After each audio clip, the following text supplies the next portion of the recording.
muchachos, saludos. Con respecto al tema de la última unidad de ingeniería de software, vamos a hacerle un poco más de énfasis en cuanto a lo que son los diagramas UML, el modelado UML, que no solamente le servirá para año 2, sino también para año 4. En el ejemplo que les voy a estar explicando en este momento, vamos a trabajar con un sistema de índices de nacimiento, de defunción y de actas de matrimonio. ¿Qué sentido tiene esto? Este índice nos permite identificar o buscar de manera más rápida y oportuna los libros en los cuales se encuentran insertadas las actas que corresponden, bien sean de nacimiento, de defunción o de matrimonio.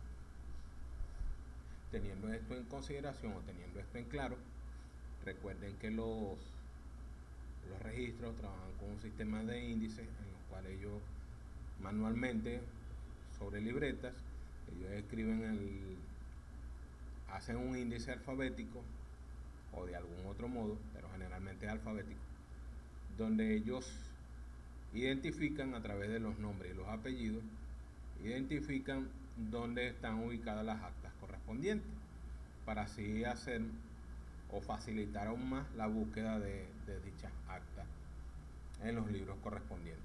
Recuerden que los registros tienen libros desde hace muchos años y se complica bastante a veces si no tienen todos los datos completos. Le hace el número de acta o incluso el año de nacimiento. A través de estos índices con nombre y apellido se facilita la búsqueda sumamente.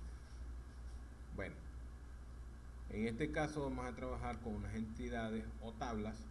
Recuerden que en las clases anteriores les explicaba que las entidades no son más que una abstracción de un elemento de la vida real. En este caso tenemos la tabla usuario o la entidad usuario, la cual tiene como campos ID de usuario, pass o password y el nivel de seguridad. Sus tipos son de los nombres, bueno, varchar. Obviamente en su descripción pueden ver que esos nombres son nombres y apellidos. El ID de usuario es de tipo entero con una extensión de 10 y son de tipo primary key. ¿Qué implica esto? Que van haciendo auto incremento. También tenemos un nombre de usuario que se hace particularmente para identificar el usuario. Obviamente que usted va a tener su nombre y sus apellidos, pero lo va a hacer o va a permitir que su nombre sea registrado. También su password, obviamente, es la clave que va a tener.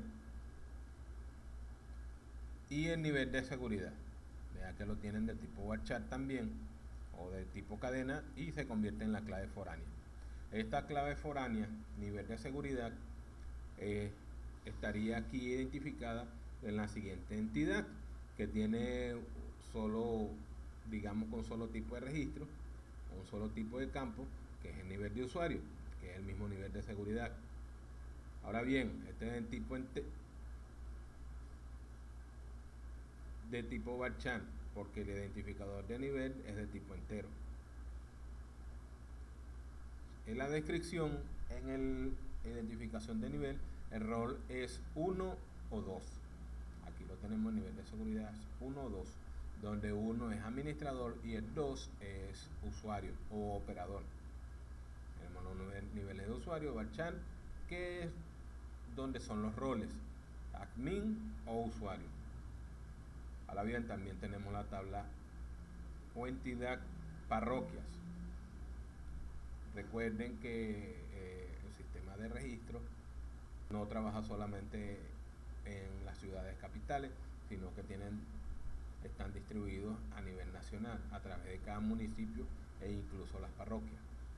Tomando en consideración nada más el municipio de San Fernando, que tenemos que en la parroquia San Fernando y la parroquia Recreo tienen sus registros independientes. Y esto nos permite identificarlo de forma más rápida. Ok, ahora estas son las tablas de entidades, que son lo que llevan el lleno del sistema. Tenemos los campos entonces, el ID, que es de tipo entero con una extensión máxima de 10, y es de tipo, el tipo de clave es primary key o clave primaria. El ID de nacimiento y es de tipo automático, no puede ir nulo.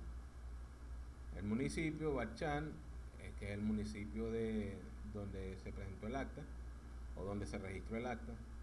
La parroquia, es de Barchar 60, de la parroquia donde se registró el acta. Tenemos entonces el año del acta, el tomo del libro de acta, el número de acta, obviamente es el número de acta. Aquí no se puede colocar como primary key el número de acta, porque los números de acta se pueden repetir dependiendo del año en que se haga el registro. Supongamos que tenemos el año 1980, puede haber un acta 983, y en el año 81 puede haber un acta 983 igualmente.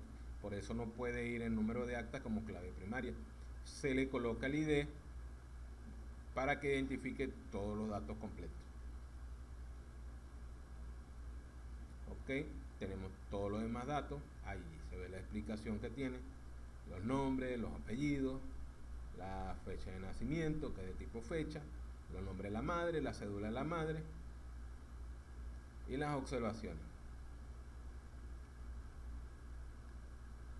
Ok, tenemos entonces luego la entidad de funciones full, que los datos, si ustedes se fijan, son básicamente los mismos.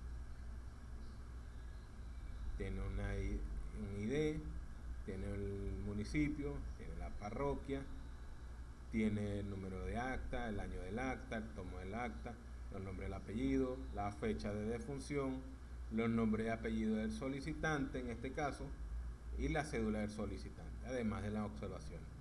Luego entonces tenemos otra tabla de nacimiento full, este sería matrimonio full. Aquí la repetí, disculpen eso. Matrimonio full, en lo cual se representan, son básicamente los mismos datos, a excepción que en lugar de tener los nombres de el nombre o la cédula del presentado, va a tener la cédula del cónyuge, el primer cónyuge, y la cédula del segundo cónyuge. Aquí está en la descripción. Ok, ya tenemos entonces todo lo que es el diccionario de datos, y ya por allí podríamos explicar un poco cómo funcionaría el sistema.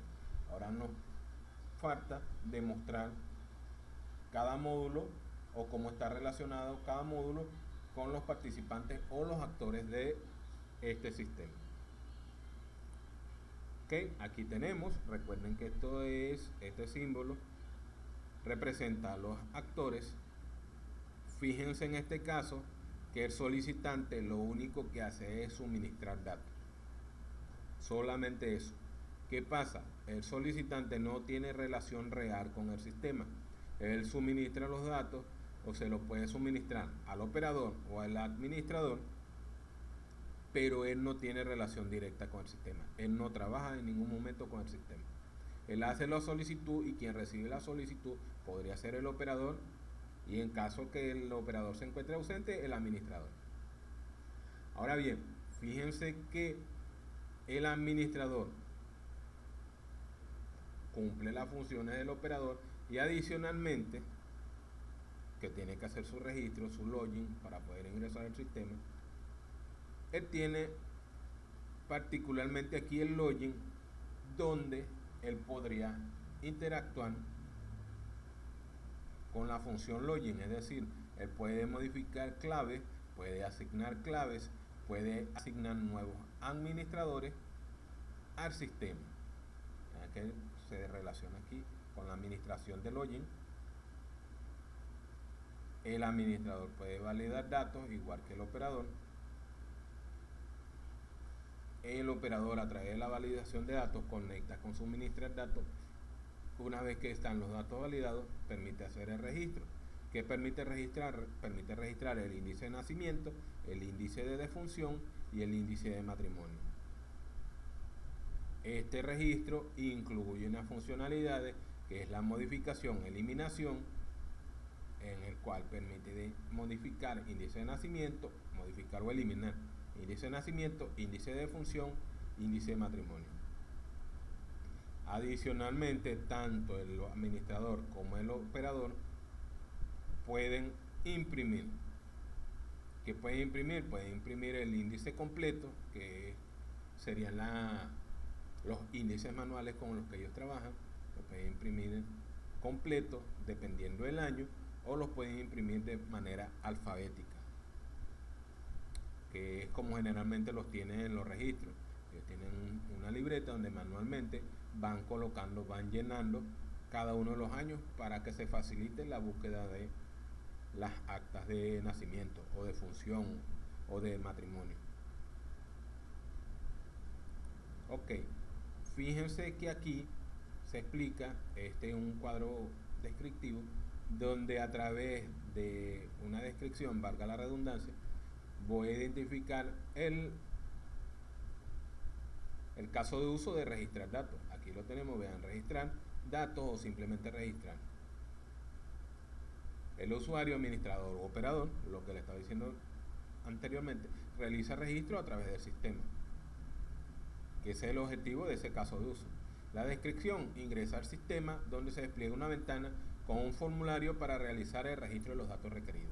Cuando estén trabajando en su proyecto, les recomiendo encarecidamente que los casos de uso lo identifiquen a través de estos cuadros descriptivos para que se facilite la comprensión de su sistema. Tenemos la descripción: ingresa al sistema donde se despliega una ventana con formulario para realizar el registro de los datos requeridos. ¿Cuáles son las acciones que se ejecutan en registrar datos? Bueno, tenemos entonces que ingresa al registro de los índices, se establece la conexión entre la base de datos y el sistema para poder realizar las operaciones correspondientes. Se muestra un mensaje de diálogo si el registro fue agregado, actualizado o eliminado con éxito. Tenemos otro caso de uso, el cual tiene por título que es ingreso de usuario. Esta es la validación o autenticación de usuario. ¿Cuál es el objetivo? El objetivo es realizar una validación de los usuarios registrados en la base de datos para que puedan acceder a la aplicación. ¿Cuál es la descripción de esto? El usuario administrador u operador realiza o ingresa al sistema donde se despliega un inicio de sesión que solicita el usuario y contraseña. ¿Cuáles son las acciones? El usuario, bien sea administrador u operador, ingresa los datos de inicio de sesión. Se muestra mensajes de diálogo que indican la verificación de la información existente en la base de datos. Esta validación o verificación permite devolver mensajes como ingreso exitoso o simplemente clave errada o usuario incorrecto. El usuario realiza registro a través del sistema, tiene acceso a una interfaz para seleccionar la acción que va a realizar sobre registro, actualización o eliminación de registro. Allí le estoy explicando dos casos de uso que están en este diagrama. Ok, aquí entonces venimos con el diagrama de entidad-relación. Fíjense que básicamente tiene la misma cantidad de tablas o de entidades que les había mostrado anteriormente. Vean entonces que tenemos entonces una entidad o una tabla de nombre de usuario que tiene el ID de usuario, vea que es entero de 10, igual como estaba expresado anteriormente. Tiene su nombre de usuario, la contraseña o PAS y su nivel de seguridad. Esto a su vez está asociado con los niveles de usuario, con el ID de nivel, que es entero, que tiene 1, o sea, extensión 1, recuerden que es 1 o 2, y el nivel de usuario, que sería su rol, bien puede ser admin o user, administrador o usuario. Okay. Los usuarios entonces pueden acceder, una vez que hacen su login, pueden acceder al índice de nacimiento y aquí tienen todos los datos que van en el índice de nacimiento. El municipio, la parroquia, el año del acta, el tomo, el número de acta, los nombres de apellido, fecha de nacimiento, el nombre de la madre. También podemos acceder, fíjense que aquí tenemos un ID de usuario que está como clave foránea. Este símbolo es clave foránea. Aquí estoy usando Visual Paradigm para PC. Que tenemos aquí el ID de usuario es este. Están asociados a través del ID de usuario. Básicamente todas están asociadas a través del ID de usuario. El índice de función, ahí están los datos del índice de función. Tenemos el índice de matrimonio con todos sus respectivos datos. Fíjense que tienen I y este U, esta U que está aquí, quiere decir unique y son clave foránea. Perdón, clave principal o primary key, que se va a permitir que se asocien a los demás. Ok, esa es la explicación para el diagrama de entidad de relación. Fíjense que no es más que representar de forma de imágenes lo mismo que le había presentado ya anteriormente con el diccionario de datos. El diccionario de datos, la Politécnica Territorial, en año 2 no le pide diccionario de datos, pero en año 4 sí lo piden. Deben estar pendientes con ese diccionario de datos. En la siguiente, fíjense que tenemos entonces un diagrama de clases en el cual se identifican 3 niveles. Tenemos entonces el nivel 1, que es el nombre de la entidad, índice de función, índice de matrimonio. En el segundo nivel, que está aquí, se pueden ver cuáles son los elementos que lo conforman. Lo tenemos de tipo cadena, municipio, parroquia, año de acta del tipo string, hablando de índice de función. El número de acta, que es un entero, el tomo también es un entero, nombres es entero, apellidos nombres y apellidos son esta cadena, fecha de nacimiento de tipo fecha, nombre de solicitante es cadena, cédula solicitante es entero, la observación es entero. Debería tener un tercer nivel que son los procesos que se ejecutan sobre esa entidad. En la clase que tuvimos anteriormente les presentaba o le hacía la observación que debería tener, que es básicamente el mismo diagrama de entidad-relación, pero debería llevar los datos que lo representan o las funciones que ejecutan en cada una de esas entidades. Aquí no aparece de este modo porque el diagrama anterior, a través de Visual Paradigm, se le hace una conversión donde se le dice que quiero que me transforme el diagrama de entidad-relación en un diagrama de clase. Este es el resultado de esa transformación. Ustedes los pueden modificar, que lo recomiendo que lo hagan, agregando un tercer nivel. Tenemos primer nivel, segundo nivel, y el tercer nivel deberían colocarle las funcionalidades que aparecen en los demás. Recuerden que en la clase que vimos anteriormente sí aparecía ese tercer nivel. Eso sería todo, muchachos. Que la pasen bien.